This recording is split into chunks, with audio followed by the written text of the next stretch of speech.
Hello दोस्तों, welcome back to our Polytechnic Chemical Guru. In this lecture we are going to learn all about the CRE important questions. जी हाँ दोस्तों, chemical engineering branch के 4th semester में आप सभी को पढ़ाई जाती है।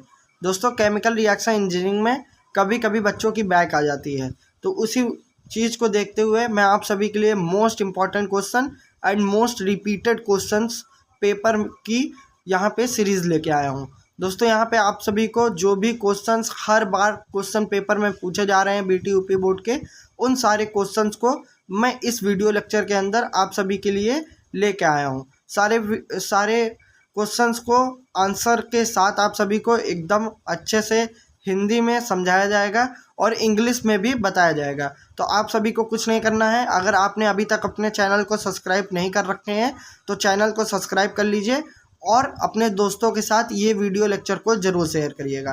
तो सबसे पहला मोस्ट इम्पॉर्टेंट क्वेश्चन है केमिकल रिएक्शन इंजीनियरिंग से कि रेट ऑफ रिएक्शन क्या होता है। इसे हम लोग शॉर्ट फॉर्म में ROR भी बोलते हैं तथा रेट समीकरण से क्या समझते हैं।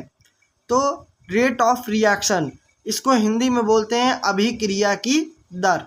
तो अभिक्रिया की दर क्या होती है? किसी पदार्थ की मात्रा में परिवर्तन, मतलब क्या है कि change in concentration of a substance upon में क्या है, अभिक्रिया में लगाया गया समय। मतलब जो भी परिवर्तन हो रहा है किसी पदार्थ के अंदर, उसमें कितना समय लगा, उस पदार्थ में जो भी परिवर्तन हो रहा है उस परिवर्तन को होने में कितना समय लगा, उसको नीचे लिखते हैं। तो rate of reaction equal to change in concentration of a substance upon में टाइम इंटरवल। ठीक है दोस्तों, ये हो गया आपका rate of reaction. Rate of reaction क्या है कि समय के साथ घटता है, क्योंकि रिएक्शन के बाद रिएक्टेंट की कंसंट्रेशन घटती है। तो दोस्तों, हमें एक पॉइंट और भी मिल गया कि रेट ऑफ रिएक्शन क्या होता है कि रेट ऑफ रिएक्शन हमारा समय के साथ घटता रहता है, क्योंकि जो कंसंट्रेशन होती है रिएक्टेंट की वो भी घटती है। जैसे एग्जाम्पल में देख रहे हैं, जो ए है वो बी में चेंज हो रहा है, मतलब एक रिएक्टेंट बी प्रोडक्ट में चेंज हो रहा है। तो इसमें क्या है, rate of reaction equal to decrease in concentration of A. जो भी क्या है हमारा रिएक्टेंट है उसकी कंसंट्रेशन घट रही है अपॉन में टाइम इंटरवल। तो इसको क्या लिखेंगे, माइनस ए अपॉन में टी। मतलब यहाँ पे जो डेल्टा का साइन है वो चेंज दिखा रहा है। ठीक, रेट ऑफ रिएक्शन ये हमारा ग्राफ दिया गया है, इसके थ्रू आप समझ सकते हैं। अब जो आपका रेट कांस्टेंट है, ये भी मोस्ट इम्पॉर्टेंट क्वेश्चन है। रेट कांस्टेंट क्या होता है? रेट कांस्टेंट, केमिकल रिएक्शन को रेट कांस्टेंट से नापते हैं। जो भी हमारा केमिकल रिएक्शन होता है उसे हम रेट कांस्टेंट के द्वारा नापते हैं। Let us consider a chemical reaction. चलिए एक केमिकल रिएक्शन को लेते हैं। ए हमारा आर में चेंज हो रहा है। Rate expression is define as minus R A. जो भी हमारा रेट एक्सप्रेशन होता है, इसको समझ लीजिए कि जो भी हमारी दर क्रिया होती हैं उनको कैसे हम लोग डिफाइन करते हैं। Minus R A equal to K C ए की पावर एन। तो ये होता है हमारा रेट एक्सप्रेशन। अभी बात कर रहे थे रेट कांस्टेंट की। तो रेट कांस्टेंट क्या है? Rate constant of the chemical reaction is equal to the chemical rate of chemical reaction. क्या कह रहा है कि जो भी हमारा रेट कांस्टेंट है किसी भी केमिकल रिएक्शन का, वो रेट ऑफ केमिकल रिएक्शन के इक्वल होता है इफ़, अगर रिएक्टेंट एट यूनिट कंसंट्रेशन, अगर जो रिएक्टेंट है उसकी जो कंसंट्रेशन हो वो यूनिट हो। मतलब अगर उसकी कंसंट्रेशन यूनिटी होगी तो रेट कांस्टेंट हमारा रेट ऑफ केमिकल रिएक्शंस के इक्वल हो जाता है। आई थिंक दोस्तों आप सभी को समझ में आ गया होगा। और मैं आप सभी को एक बात बताना चाहूँगा कि जो भी रेट कांस्टेंट होता है उसे के से रिप्रेजेंट किया जाता है।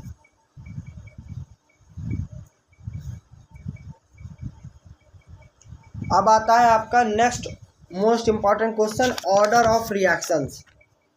ठीक है दोस्तों, ऑर्डर ऑफ रिएक्शन क्या होता है इसको समझ लेते हैं। केमिकल रिएक्शन का ऑर्डर, केमिकल रिएक्शन के रेट लॉ में प्रेजेंट कंसंट्रेशन की पावर के सम के इक्वल होता है। तो समझिए दोस्तों, मैं आप सभी को यहाँ समझाऊंगा, तभी आपको ऑर्डर ऑफ केमिकल रिएक्शन समझ में आएगा। क्या कह रहा है, केमिकल रिएक्शन का ऑर्डर क्या है, कोई भी केमिकल रिएक्शन का जो ऑर्डर होता है, केमिकल रिएक्शन के रेट लॉ में प्रेजेंट जो भी केमिकल रिएक्शन हो रही है उसके रेट लॉ में जो भी प्रेजेंट है कंसंट्रेशन की पावर, अगर उसका सम कर दें तो वो हमारा क्या होता है, ऑर्डर ऑफ रिएक्शन। तो अब यहाँ पे एक केमिकल रिएक्शन को मान के चलते हैं और आप सभी को ऑर्डर ऑफ रिएक्शन समझाते हैं। जैसे हम देख रहे हैं, let the chemical reaction A small A capital A plus small B capital B equal to small C capital C. तो मैं आप सभी को यहाँ बता दूं कि जो ए और बी है वो रिएक्टेंट है और जो स्मॉल ए स्मॉल बी है वो मोल ऑफ रिएक्टेंट है। और मैं आप सभी को बताऊंगा कि इसमें ऑर्डर ऑफ रिएक्शन क्या होगा हमारा।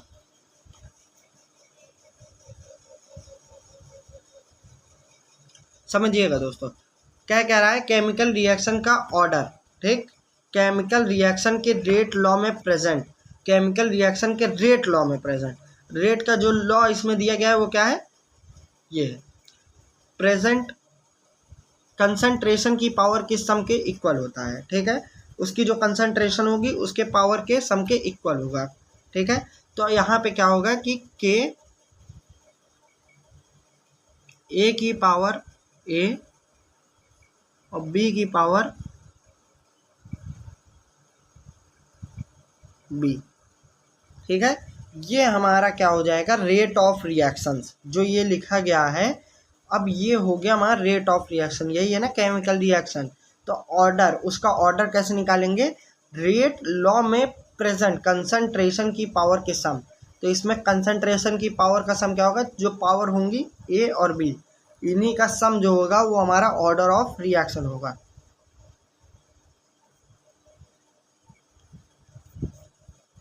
आई थिंक आप सभी को समझ में आ गया होगा कि ऑर्डर ऑफ रिएक्शन क्या होता है। और मैं आप सभी को एक दो बातें बताना चाहूँगा कि जो ऑर्डर ऑफ रिएक्शन होता है वो मैक्सिमम 3 हो सकता है। इसको अपने दिमाग में बैठा लीजिए कि जो भी हमारा ऑर्डर ऑफ रिएक्शन होगा वो मैक्सिमम 3 होगा, और वो ऑर्डर ऑफ रिएक्शन 0 भी हो सकता है। मिनिमम की बात करें तो 0 होगा, मैक्सिमम की बात करें तो 3 होगा, और ऑर्डर ऑफ रिएक्शन हमारा फ्रैक्शन में भी हो सकता है।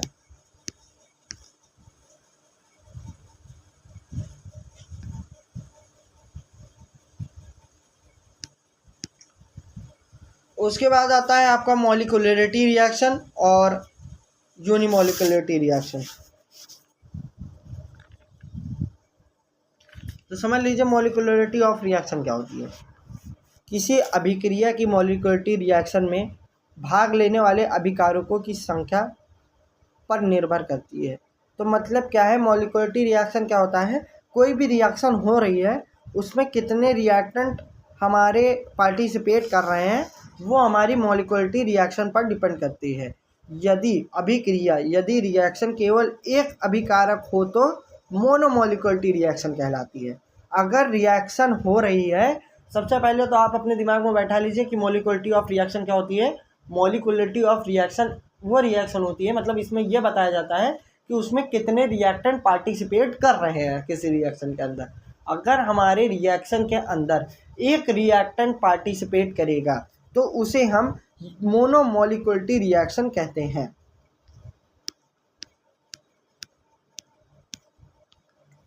अब क्या है, बाइमॉलिक्यूलर रिएक्शन, ऐसे रिएक्शन जिसमें अभिकारकों की संख्या, मतलब रिएक्टेंट की संख्या 2 हो जाती है तो वो बाइमॉलिक्यूलर रिएक्शन कहलाती है। ठीक है, मॉलिक्यूलरिटी ऑफ रिएक्शन मैंने आपको बता दिया कि वो रिएक्शन, मतलब मॉलिक्यूलरिटी ऑफ रिएक्शन यह बताती है कि उसमें कितने रिएक्टेंट इन्वॉल्व हैं, किसी भी रिएक्शन के अंदर कितने रिएक्टेंट इन्वॉल्व है। अगर एक रिएक्टेंट इन्वॉल्व होगा तो मोनोमॉलिक्यूलर, अगर 2 बाइमॉलिक्यूलर, अगर 3 तो हमारे ट्राइमॉलिक्यूलर रिएक्शन उन्हें कहते हैं। तो ट्राइमॉलिक्यूलर रिएक्शन क्या होते हैं, ऐसे रिएक्शन जिसमें अभिकारकों की कुल संख्या 3 होती है तो उसे ट्राइमॉलिक्यूलर रिएक्शन कहते हैं। आई थिंक आप सभी को समझ में आ गया होगा। अब आता है आपका elementary and non elementary reactions.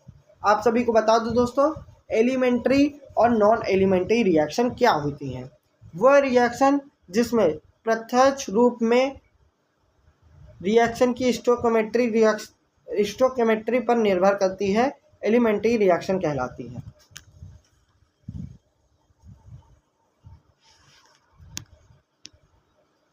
या वह रिएक्शन जो सिंगल स्टेज में पूर्ण हो जाए उसे हम एलिमेंट्री रिएक्शन कहते हैं।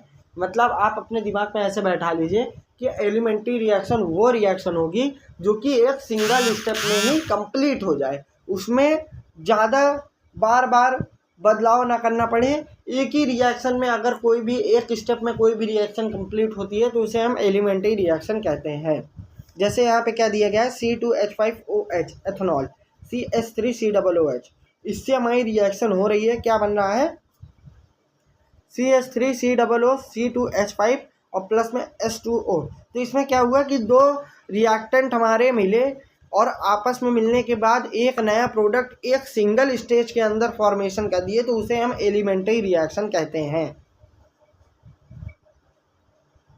नॉन एलिमेंट्री रिएक्शन वह रिएक्शन जिनके रेट ऑफ रिएक्शन स्टोइकियोमेट्री पर निर्भर नहीं करती है, वो नॉन एलिमेंट्री रिएक्शन करती है। मतलब आप ये भी बता सकते हैं कि एलिमेंट्री रिएक्शन वह रिएक्शन होती है जिनके रेट ऑफ रिएक्शन स्टोइकियोमेट्री पर निर्भर करती है, और नॉन एलिमेंट्री वह रिएक्शन होती है जिसके रेट ऑफ रिएक्शन स्टोइकियोमेट्री पर निर्भर यानी कि डिपेंड नहीं करती है, तो वो हमारी नॉन एलिमेंट्री रिएक्शन कहलाएगी।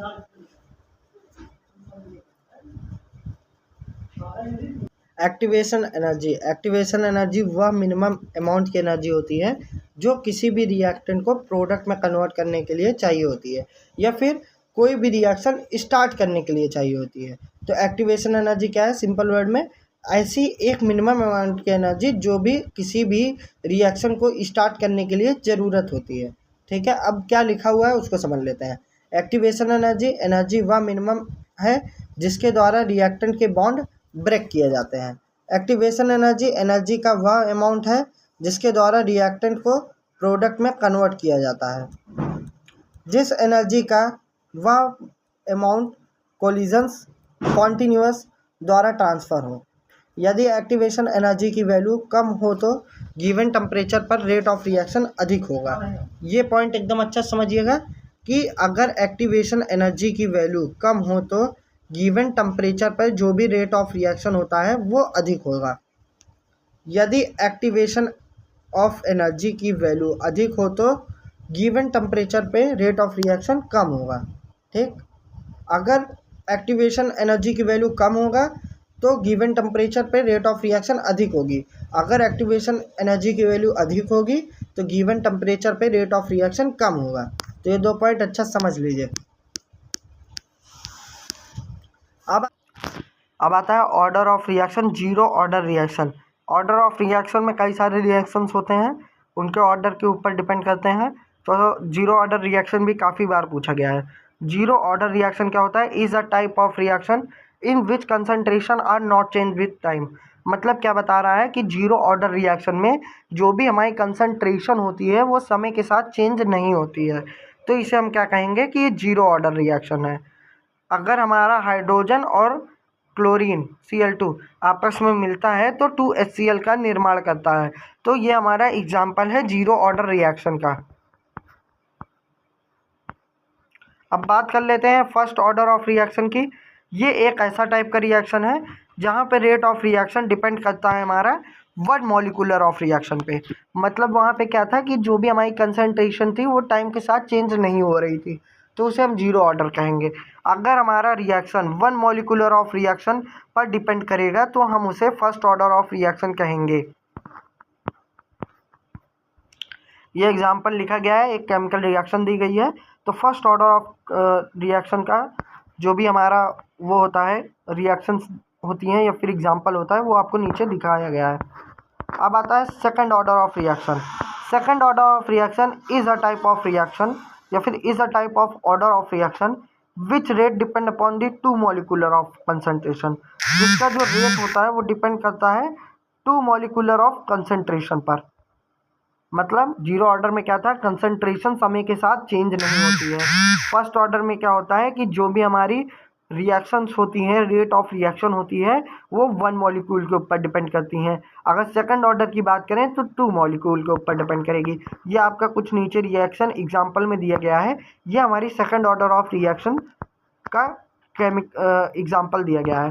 थर्ड ऑर्डर की बात करें तो वही सेम टू सेम रहेगा, जो भी रेट ऑफ रिएक्शन होगी वो 3 मॉलिक्यूल के ऊपर डिपेंड करेंगी। ये एक आता है आपका integral method and differential method. इन दोनों के बीच में जो भी हमारा अंतर होता है उसको समझ लीजिए। समाकलन विधि सरल है, और जो हमारी मतलब इंटीग्रल मेथड होता है वो इजी होता है, और जो डिफरेंशियल मेथड होता है वो कहीं ना कहीं टफ होता है। जब स्मॉलर डाटा हो तो इंटीग्रल मेथड का यूज़ करते हैं, ठीक है। और अगर हमारा जो डाटा है वो मोर एक्यूरेट और लॉन्ग अमाउंट के डाटा के लिए हम क्या करते हैं, डिफरेंशियल के लिए। अगर हमको एक्यूरेट डाटा अगर हमको चाहिए होता है और या फिर लॉन्ग अमाउंट का डाटा होता है तो हम डिफरेंशियल मेथड का यूज़ करेंगे। सिंपल रेट इक्वेशन के लिए यूज़फुल होता है। अगर कोई भी सिंपल रेट इक्वेशन होता है तो उसके लिए हमारा इंटीग्रल मेथड अच्छा होता है। तो समझिएगा, 3 पॉइंट बताएं, अपने दिमाग में एकदम अच्छे से बताइए। सबसे पहले इंटीग्रल मेथड ईजी होता है। दूसरा क्या होता है, स्मॉलर डाटा के लिए यूज़ करते हैं। तीसरा क्या होता है कि सिंपल रेट इक्वेशन के लिए यूज़फुल होता है। और ये कॉम्प्लिकेटेड इक्वेशन के लिए यूज़फुल होता है डिफरेंशियल। इंटीग्रल मेथड केवल particular form of rate equation पर निर्धारित करता है। जो भी इंटीग्रल मेथड है वो क्या होता है, particular form of rate equation पर निर्धारित करता है, या डेटा के लिए फिट रेट इक्वेशन को डेवलप भी करता है। क्या होता है, differential equation fit rate equation को भी डेवलप करता है। तो ये हमारे डिफरेंस हो गए। अगर हम बात करें चैप्टर 3 का, इंट्रोडक्शन ऑफ रिएक्टर डिज़ाइन, तो इससे आपके कुछ नहीं तो 20 से 25 मार्क्स के क्वेश्चन खाली इस चैप्टर से बनते हैं।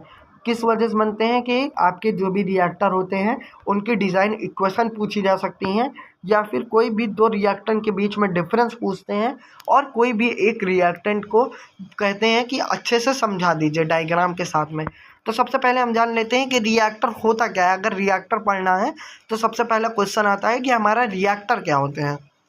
तो रिएक्टर एक ऐसा वेसल होता है, एक ऐसा पात्र होता है जहाँ पे कोई भी केमिकल रिएक्शन ट्रांसफॉर्मेशन होती है, मतलब कोई भी केमिकल रिएक्शन अभिक्रिया होती है, और क्या होता है कि जो हमारा रिएक्टेंट होता है वो प्रोडक्ट में कन्वर्ट हो जाता है।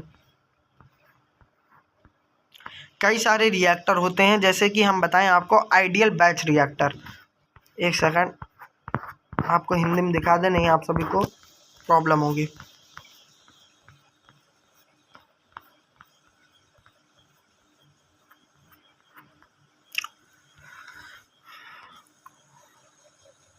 तो अगर हम बैच रिएक्टर की बात करें तो यहाँ बताया गया है, इस प्रकार के रिएक्टर में रिएक्शन मिक्सचर की प्रॉपर्टी टाइम के अनुसार चेंज होती रहती है। मतलब जो भी रिएक्टर होता है उसका रिएक्शन मिक्सचर टाइम के साथ चेंज होता रहता है। इस रिएक्टर में रिएक्शन स्टेप टाइम के अनुसार बदलता है। इस प्रकार के रिएक्टर में रिएक्टेंट को फिलअप करने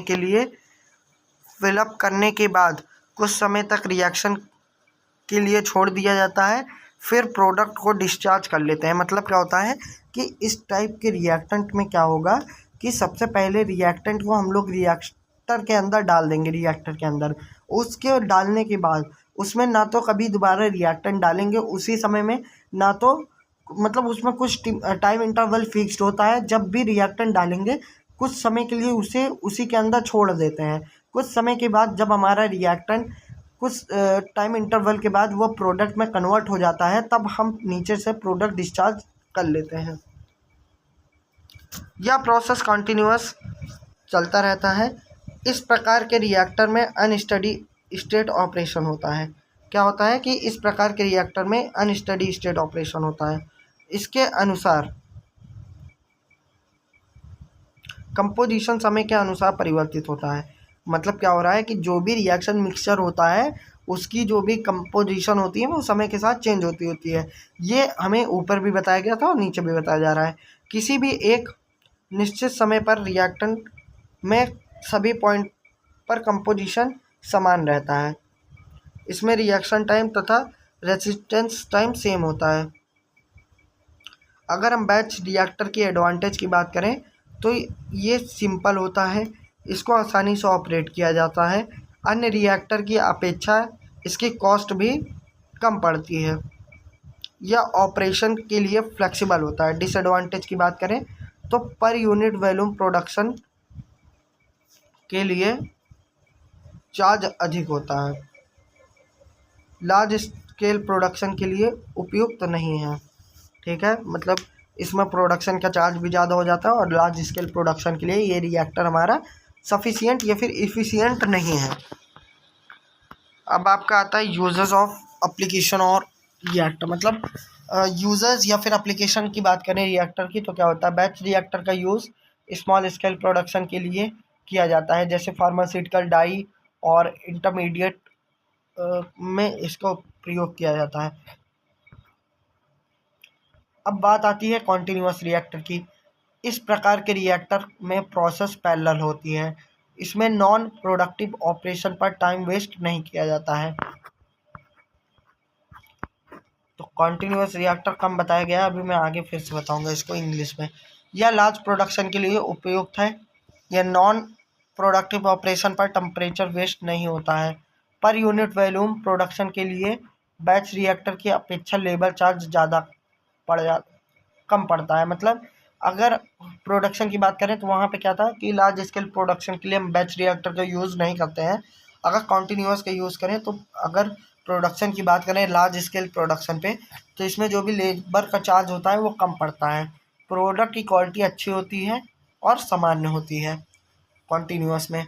प्लग फ्लो रिएक्टर क्या होते हैं, एक ट्यूबलर टाइप रिएक्टर होता है, मतलब ट्यूब के समान दिखने वाला रिएक्टर होता है। इनमें कन्वर्जन डिस्टेंस के साथ चार्ज होता है। इसमें क्या होता है, जो भी हमारा कन्वर्जन होता है वो डिस्टेंस के साथ चार्ज होगा, परंतु वॉल्यूमेट्रिक फ्लो रेट इक्वल रहता है, इसलिए इन्हें नॉन यूनिफॉर्म रिएक्टर कहते हैं।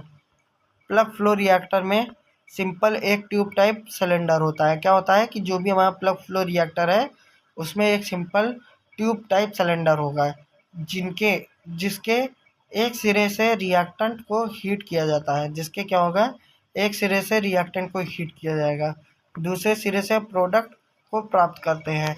प्लग फ्लो रिएक्टर में एक्सियल मिक्सिंग होती है। क्या होता है कि 2-3 पॉइंट आपको याद रखना पड़ेगा कि प्लग फ्लो रिएक्टर में एक्सियल मिक्सिंग होगी। प्लग फ्लो रिएक्टर हमारा ट्यूबलर टाइप का रिएक्टर होता है और इसमें क्या होता है कि और इसे हम नॉन यूनिफॉर्म रिएक्टर भी कहते हैं। 3 पॉइंट हो गए आपके। अब एडवांटेज की बात कर लें। प्लग फ्लो रिएक्टर का यूज़ गैस फेस रिएक्शन के लिए किया जाता है। क्या होता है कि जो भी प्लग फ्लो रिएक्टर होता है उसका यूज़ हम गैस फेस रिएक्शन के लिए करते हैं। तो ये पॉइंट आप अपने इंट्रोडक्शन में भी डाल सकते हैं और इसके द्वारा हाई प्रेशर रिएक्शन को ऑपरेट कर सकते हैं। तो ये एडवांटेज में लिखिएगा कि जो भी प्लग फ्लो रिएक्टर होता है वो हाई प्रेशर रिएक्शन के लिए उपयुक्त होता है। इस रिएक्टर के टेम्परेचर को आसानी से कंट्रोल कर सकते हैं, मतलब जो भी प्लग फ्लो रिएक्टर होता है उसमें जो टेम्परेचर होता है उसको आसानी से कंट्रोल किया जाएगा। स्मॉल वॉल्यूम के लिए कन्वर्जन हाई होता है। अगर हम स्मॉल वॉल्यूम का जो भी रिएक्शन मिक्सचर है उसका यूज़ करेंगे तो उसका कन्वर्जन हाई होगा। डिसएडवांटेज की बात करें कि जैसा कि आपको पता है कि इसका यूज़ हम लोग गैस फेस के लिए करते हैं, तो इसका यूज़ हम लोग लिक्विड फेस के लिए नहीं कर सकते हैं। अब आता है आपका फिक्स्ड बेड रिएक्टर, एक प्रकार का ट्यूबलर रिएक्टर होता है। फिक्स्ड बेड रिएक्टर क्या है कि एक प्रकार का ट्यूबलर रिएक्टर है। रिएक्टर को ठोस उत्प्रेरक से भरा जाता है। फिक्स्ड बेड में क्या होता है दोस्तों, मैं आप सभी को बता दूं कि इसमें कैटलिस्ट भर के रखते हैं। इसमें बड़े व्यास का सिलेंडर होता है, मतलब क्या होता है, लार्ज डायमीटर का इसमें सिलेंडर होगा जिसमें मल्टीपल कैटलिस्ट या पैरेलल कर्म में ट्यूब में लगे रहते हैं। मतलब क्या होता है कि इसमें जो भी हमारा कैटलिस्ट होता है उसे पैरेलल सीरीज में ट्यूब में करके भरे रहते हैं। इस रिएक्टर में लो प्रेशर ड्रॉप के लिए बड़े आकार के उत्प्रेरक का प्रयोग किया जाता है। अगर हम इस प्रकार के रिएक्टर की बात करें तो इसमें लो प्रेशर ड्रॉप के लिए हम बड़े आकार का कैटलिस्ट भर देते हैं। मैं आप सभी को एक बार इसका ओवरव्यू बताना चाहूँगा कि फिक्स्ड बेड रिएक्टर एक ट्यूबलर रिएक्टर होता है और इसमें हम लोग कैटलिस्ट का उपयोग करते हैं। कैटलिस्ट क्या करता है कि किसी भी रेट ऑफ रिएक्शन को इंक्रीज कर देता है, जैसा कि आपको पता होगा उत्प्रेरक का काम यही होता है। तो हम फिक्स्ड बेड रिएक्टर में कैटलिस्ट को लगाते हैं जिससे कि हमारी रेट ऑफ रिएक्शन इंक्रीज हो जाती है, और जैसे ही रिएक्टेंट मिक्सचर हमारा रिएक्टर और बेड के अंदर इंटर करता है, कुछ समय के बाद यहाँ पे प्रोसेस होने के बाद हमारा प्रोडक्ट का फॉर्मेशन हो जाता है। तो ये आपका हो गया समरी। अब बात करते हैं फिक्स्ड बेड रिएक्टर के एडवांटेजेस के लाभ क्या होते हैं। इसमें क्या होता है कि जो भी कैटलिस्ट भरते हैं हम लोग उसका रीजनरेशन कर सकते हैं, मतलब वो कैटलिस्ट एक बार उपयोग में लाने के बाद वो ख़राब नहीं होता है, उसको दोबारा से हम लोग रीजनरेट कर सकते हैं। इसका use high heat effective reaction के लिए भी किया जाता है, मतलब अगर हमारा जो भी फिक्स्ड बेड रिएक्टर है उसमें हाई हीट इफ़ेक्टिव रिएक्शन करानी है तो उसके लिए हमारा फिक्स्ड बेड रिएक्टर सुटेबल होगा। इसमें बिग कन्वर्जन होता है per unit volume of catalyst का, गुड टेम्परेचर कंट्रोल, यहाँ टेम्परेचर कंट्रोल भी अच्छा होता है। डिसएडवांटेज की बात करें तो कॉम्प्लेक्स कंस्ट्रक्शन होता है, मतलब बहुत ही बड़ा दिखाई देता है, बड़ा भक्कड़ दिखाई देता है, मतलब बहुत ही कॉम्प्लेक्स टाइप का होता है। सिंपल स्ट्रक्चर में इसका कोई भी वो फॉर्मेशन नहीं होती है इस रिएक्टर की डिज़ाइन की बात करें तो। अब बात करें डिसएडवांटेज में क्या होगा, दूसरा इसकी हाई कॉस्ट होती है। ये आपका फिक्स्ड बेड दिखा रहा है, इसमें बीच में आपका रिएक्टेंट भरा हुआ है ट्यूब के अंदर। ये फ्लूइडाइज बेड है, ये भी हमारा same to same fixed bed की तरह होता है। तो फ्लूइडाइज बेड यह अनोदर कैटलिस्ट रिएक्टर है जो कॉमनली यूज़ किया जाता है। इसमें एक वर्टिकल बेलन आकार का पात्र होता है, देखिए ये बना है आपका डायग्राम, जिसमें टाइम सॉलिड कैटलिस्ट पार्टिकल्स भरे रहते हैं, ठीक है। टाइन मतलब छोटे सॉलिड पार्टिकल्स भरे होते हैं। फ्लूइड स्टीम बॉटम से प्रवेश कराया जाता है। फ्लूइड स्टीम के फ्लो रेट को इतना रखा जाता है कि कैटलिस्ट बाहर आए और ये स्टीम सस्पेंडेड हो जाए। इस कंडीशन में सभी कैटलिस्ट बॉयल लिक्विड की भांति व्यवहार करते हैं। परिणाम स्वरूप रिएक्टेंट मिक्सचर का यहाँ पे कट गया है तथा संपूर्ण बोर्ड के लिए यूनिफॉर्म रहता है। तो इसको समझ लीजिएगा दोस्तों, यहाँ पे ठीक से लिखा नहीं गया है, यहाँ आगे का मैं समझा रहा हूँ आप सभी को। तो फ्लूइडाइज्ड बेड रिएक्टर एक दूसरे प्रकार का कैटलिस्ट रिएक्टर होता है। इसकी हम लोग साइज की बात करें या फिर शेप की बात करें तो ये वर्टिकल बेलन आकार का होता है, जैसा कि आप सभी को डायग्राम में दर्शाया गया है, जिसमें सॉलिड कैटलिस्ट होते हैं वो टीनी होते हैं। टीनी मतलब क्या होता है, छोटे छोटे पार्टिकल्स भरे जाते हैं। और इसको मैं अब दोबारा आपको इंग्लिश में समझाऊंगा, वहाँ पे मैं बहुत ही अच्छे तरीके से अपने नोट्स में लिखा हूँ। एडवांटेज की बात करें तो इसमें भी कैटलिस्ट के रीजनरेशन को कर सकते हैं। गुड टेम्परेचर कंट्रोल होता है, हाई इफेक्टिव हीट रिएक्शन के लिए भी सुटेबल होता है, बिग कन्वर्जन होता है, कॉम्प्लेक्स कंस्ट्रक्शन और हाई कॉस्ट होता है इसके भी। तो मैं अब आप सभी को कुछ रिएक्टर के पहले तो डायग्राम दिखाना चाहूँगा। ये है बैच रिएक्टर, देन आता है आपका semi batch reactor. Semi batch reactor आपने वहाँ नहीं पढ़ा था, मैं आप सभी को बता दे रहा हूँ। सेमी बैच रिएक्टर में क्या होता है कि एक बार इसको समझ लीजिए, here A always in batch reactor B continuously added and C is product. तो मतलब क्या बताया जा रहा है कि इसमें एक रिएक्टेंट हमारा हमेशा रिएक्टर के अंदर प्रेजेंट रहेगा और दूसरा रिएक्टेंट बी वाला उसे कंटिन्यूसली एडिट करते रहते हैं, और जो सी से दर्शाया जा रहा है उसे प्रोडक्ट कहते हैं। मतलब सेमी बैच रिएक्टर एक ऐसा रिएक्टर होता है जिसमें एक रिएक्टेंट हमेशा रिएक्टर के अंदर मौजूद होगा, दूसरा रिएक्टेंट जिसे ए रिएक्टर कहा जा रहा है वो कॉन्टीन्यूसली रिएक्टर में ऐड किया जाएगा, और जब ये दोनों रिएक्टेंट आपस में रिएक्टर के अंदर रिएक्शन करेंगे तब जाके सी प्रोडक्ट हमारा फॉर्मेशन करेगा। ये है आपका कॉन्टिन्यूस बैच रिएक्टर, जिसे CSTR के नाम से भी जानते हैं। CSTR क्या होता है? Continuous stir tank reactor, plug flow reactor, fluidize bed reactor, और ये फिक्स्ड बेड रिएक्टर है और ये फ्लूइडाइज बेड रिएक्टर है। तो यहाँ पे रीजनरेटर आपको दिख रहा है, इसी से हम क्या करते हैं, अपने कैटलिस्ट को रीजनरेट कर लेते हैं। रीजनरेटर हमारा बाहर से असेंबल किया जाता है।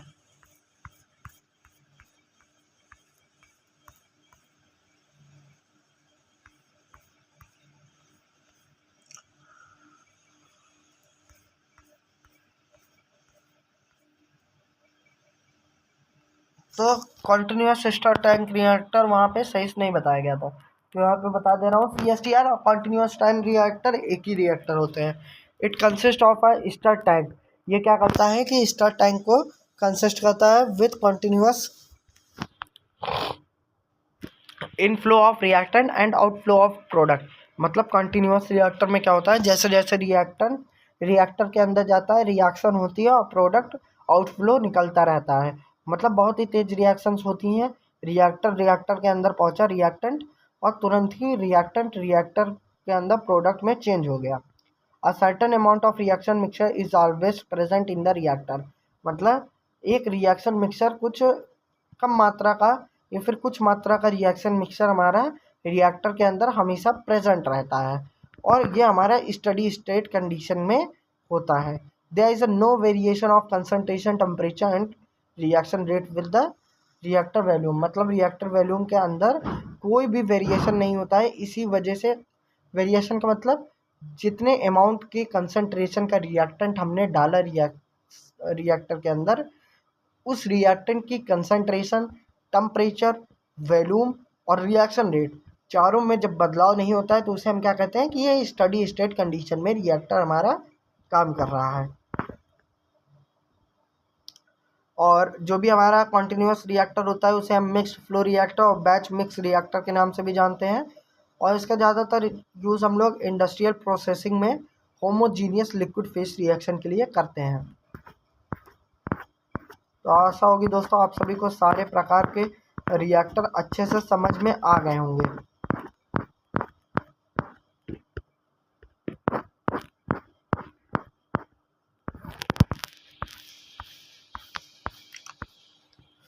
एक इम्पॉर्टेंट क्वेश्चन ये भी है कि स्पेस टाइम क्या होता है। एक रिएक्टर वॉल्यूम को रिएक्ट करने में लगा समय दी गई कंडीशन के आधार पर स्पेस टाइम कहलाता है। कि स्पेस टाइम क्या है कि वॉल्यूम को रिएक्टर के अंदर वॉल्यूम रिएक्ट होता है, मतलब कुछ रिएक्शन मिक्सर का वॉल्यूम रिएक्ट होता है, तो उसमें कितना समय लग रहा है। कोई भी रिएक्शन मिक्सर जो रिएक्टर के अंदर रिएक्ट हो रहा है उसको कितना समय लग रहा है एक स्पेसिफिक कंडीशन के अंदर, उसे हम लोग स्पेस टाइम कहेंगे। इसे टॉ से डिनोट कहते हैं। इसकी वैल्यू रिएक्टर के वॉल्यूम को फीड के वॉल्यूमेट्रिक फ्लो रेट से डिवाइड करके ज्ञात कर सकते हैं। तो ये हो गया स्पेस टाइम।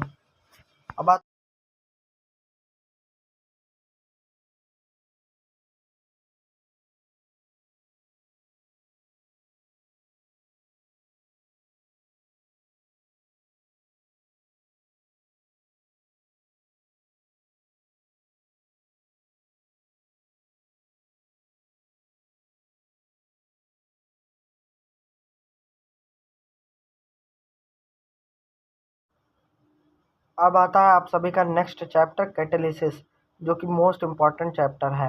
तो कैटालिसिस क्या है इसको जान लेते हैं। 1936 में बर्गेलियस एक साइंटिस्ट थे। उन्होंने रियलाइज़ किया कि एक ऐसा सब्सटेंस है जो किसी भी रेट ऑफ रिएक्शन को इंक्रीज कर सकता है बिना उसमें घुले।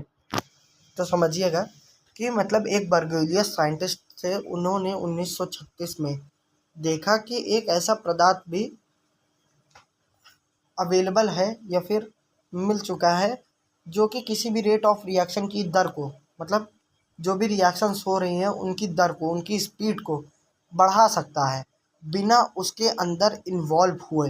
तो उसका नाम, उस सब्सटेंस का नाम इस बर्गेलियस साइंटिस्ट ने कैटालिस्ट रख दिया। कैटालिस्ट खाली रेट ऑफ रिएक्शन को इंक्रीज नहीं बल्कि डिक्रीज भी करता है। जनरल कैरेक्टरिस्टिक्स देखा जाए किसी भी कैटलिस्ट की तो क्या होती है कि स्मॉल क्वांटिटी ऑफ कैटलिस्ट की ज़रूरत पड़ती है किसी भी रिएक्शन के अंदर। मतलब कोई भी रिएक्शन हो रही है उसमें छोटे अमाउंट के कैटलिस्ट की जरूरत पड़ेगी। The catalyst does not initiate the reaction. Classification करें कैटलिस्ट का तो क्या होता है, होमोजीनियस आता है। एक homogeneous catalyst is defined as the when the catalyst and the reactant both are in same phase. मतलब होमोजीनियस कैटलिसिस वो कैटलिसिस होते हैं जो कि जिसमें कैटलिस्ट और रिएक्टेंट का जो फेस होता है अगर सेम हो जाए तो उसे हम होमोजीनियस कैटलिसिस कहते हैं। हेट्रोजीनियस में दोस्तों क्या होगा कि जो भी हमारा रिएक्टेंट होगा और कैटलिसिस होगा उसका फेस अगर सेम ना हो तो उसे हेट्रोजीनियस कहेंगे। टाइप ऑफ कैटलिसिस, ये क्या था हमारा क्लासिफिकेशन था, और ये है टाइप। तो आता है पॉजिटिव कैटलिसिस। पॉजिटिव कैटलिसिस क्या है, the catalysis which increase the rate of reaction are called positive catalysis and phenomena is called positive catalysis. जो भी पॉजिटिव कैटलिस्ट क्या होते हैं कि कोई भी ऐसा कैटलिस्ट जो किसी भी रेट ऑफ रिएक्शन को इंक्रीज कर दे उसे हम क्या कहेंगे, पॉजिटिव कैटलिसिस। नेगेटिव क्या होती है, जो रेट ऑफ रिएक्शन को डिक्रीज कर दे। ऑटो कैटलिसिस क्या होती है, when one of the product form can catalyst the reaction, the process is called auto catalysis. मतलब जब कोई भी प्रोडक्ट फॉर्म हो जाता है कैटलिस्ट के द्वारा तो उसे हम क्या कहेंगे, ऑटो कैटलिसिस।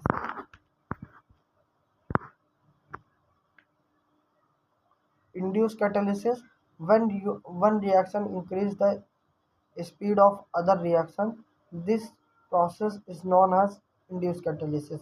मतलब एक ऐसा कैटलिसिस जो एक रिएक्शन की स्पीड को बढ़ा दे और वही रिएक्शन किसी दूसरे रिएक्शन की स्पीड को बढ़ा दे तो उसे हम इंड्यूस कैटलिसिस कहते हैं। प्रिपरेशन ऑफ कैटलिसिस, कैटलिसिस को कैसे बनाया जाता है, preparation and gate formation from starting material. सबसे पहले क्या करेंगे, डिसेंटिनेशन फिल्ट्रेशन करेंगे, दो टेक्निक्स हैं यहाँ पे। फिर उसे वॉशिंग करेंगे, फिर ड्राइंग करेंगे, क्रशिंग, ग्राइंडिंग, फॉर्मिंग, कैल्सिनेशन। मतलब उसे एक तरीके से जलाया जाएगा और फाइनल एक्टिवेशन के बाद हमारा क्या होगा कि कैटलिसिस फॉर्म हो जाएगा। इंग्रेडिएंट्स की बात करें तो प्रमोटर, इनहिबिटर और एक्सेलरेटर तीन होते हैं।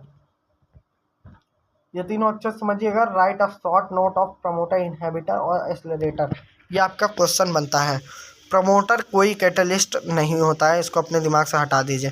But it is a substance that is usually mixed in small quantity with catalyst.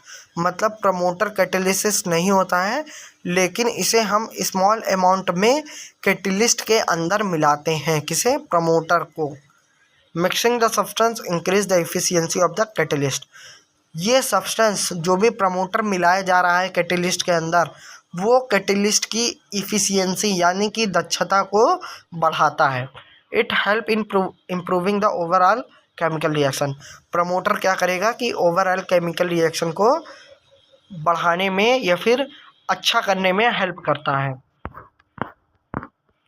Inhibitor क्या होता है, in opposite of catalyst, a substance that reduce the rate of reaction. मतलब नेगेटिव कैटलिस्ट को हम लोग इनहिबिटर कैटलिस्ट भी कह सकते हैं।